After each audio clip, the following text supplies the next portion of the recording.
Dalam kondisi itu ada namanya else sebagai default condition paling terakhir. Kita akan membahas tentang input.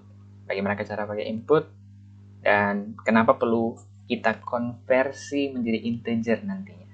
Video ini adalah lanjutan dari video conditions part sebelumnya. Jadi kalau belum nonton, ditonton dulu. Hai, saya Willy Hardian, coding instructor kalian. Sebelum kita tambahkan sesuatu ya, kalau misalnya mau menambahkan elif yang lain, bisa-bisa saja. Jadi bisa tidak terbatas elif yang kita butuhkan. Misalnya kalau lagi 2, maka apa yang kita mau print? Seandainya kalau kita membutuhkan jika dia sama dengan 2. Oke, jadi ketika kita membuat alternatif kedua, ketiga, dan seterusnya, kita bisa memakai elif. Tapi yang pertama tetap pakai if. Ya. Jadi ini alternatif yang lain. Jadi kembali lagi, kalau ini sudah true, maka dia akan eksekusi ini. Ya, tidak akan eksekusi yang lain lagi. Tapi kalau di sini false, dia akan cek dulu di sini. Kalau di sini true, maka dia akan eksekusi ini dan tidak melihat yang lain lagi. Tapi kalau di sini false, barulah dia cek lagi yang lain sampai alternatif yang lain. Nah, jadi kalau kita ingin membuat sesuatu ya, jadi misalnya else print nilai yang dimasukkan tidak valid. Boleh 0 atau 1. Kenapa seperti ini? Ya karena memang cuma 0 atau 1 doang kan ya. On atau off doang. Padam atau nyala doang. Nah, ini bisa terjadi mungkin kalau kita minta dari user nilai yang dimasukkan. Jadi, user itu sebenarnya bisa masukkan nilainya sendiri di sini ya. Di konsolnya. Bisa mempunyai satu fungsi untuk input. Nah, bagaimana cara pakainya? Kita coba ganti yang 0 ini menjadi dari user. Oke. Input. Jadi tadi kalau kita mau print sesuatu kan pakai print untuk mencetak ke sini ya. Tapi kalau kita mau minta sesuatu kita pakai input. Kembali lagi ini di Python, tapi kalau programming language yang lain bisa saja berbeda ya. Tergantung programming language apa yang dipelajari. Di dalam sini adalah apa? Parenthesis ini atau buah kurung tutup kurung ini. Ini adalah question-nya, pertanyaannya mau diajukan kepada user di konsolnya ini. Jadi kita bilang masukkan nilai 0 padam 1 nyala. Misalnya gini ya pertanyaannya. Nah, tetapi nanti ada masalah. Kira-kira apa yang sebenarnya terjadi pas kita jalankan ini dan kita input.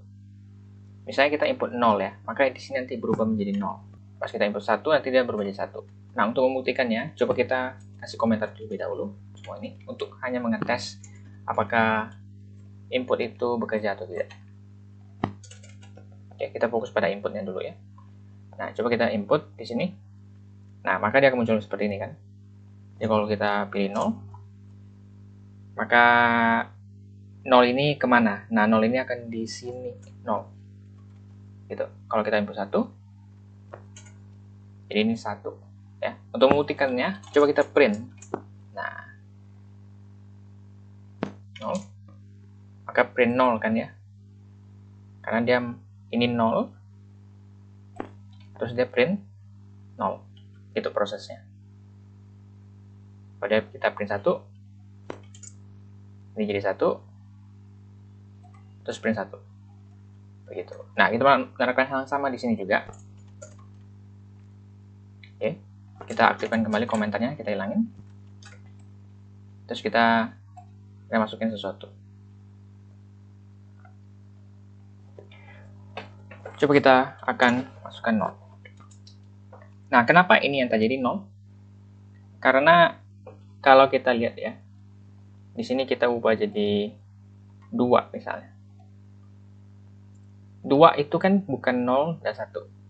Oke, nilai yang dimasukkan tidak valid, betul ya? Karena kan hanya boleh 0 atau 1. Kalau misalnya kita masukin 2 ke listrik. Tapi di sini else itu berarti adalah default alternatif yang paling terakhir.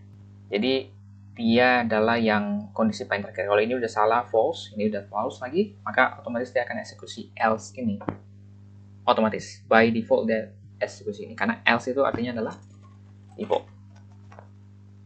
default condition. Kalau semuanya salah, otomatis dia akan eksekusi. Maka kalau kita kembalikan yang tadi, input, kenapa dia masih menyebutkan kalau 0 itu tidak valid? Kenapa?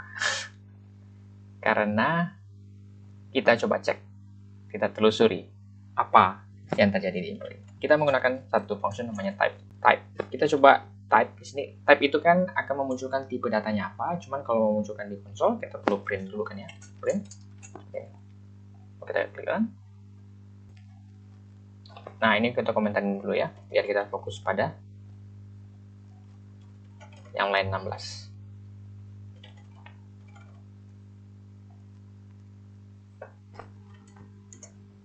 Oke, kelas str. Nah, apa yang terjadi? Ternyata by default, input itu tipe data yang diberikan itu adalah string. Jadi walaupun kita masukin angka, tetap tipe datanya adalah string.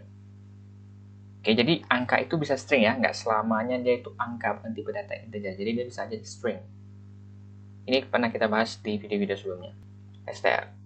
Jadi otomatis kita perlu konversi ini menjadi integer. Bagaimana kamu mengkonversi menjadi integer? Waktu itu kita pernah belajar mengkonversi sesuatu menjadi string menggunakan str function. Kita menerapkan yang sama di sini pakai int.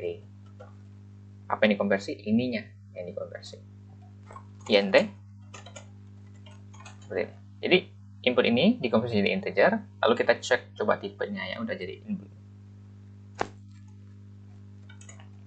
Sudah jadi int. Nah, kita terapkan hal yang sama di sini ya. Jadi di sini kita perlu untuk menjadikan dia int.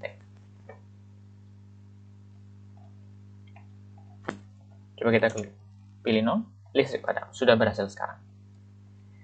Nah, jadi kalau usernya pilih nilai yang tidak seharusnya, misalnya dia masukin 10, maka harusnya kita bilang tidak valid, karena hanya boleh 0 atau 1. Ini kegunaan dari else. Jadi condition paling terakhir by defaultnya akan eksekusi ini kalau semua alternatif condition ini false. Ini false, tidak sama dengan 10 soalnya, maka dia otomatis dia akan masukin atau print nilai yang dimasukin tidak valid.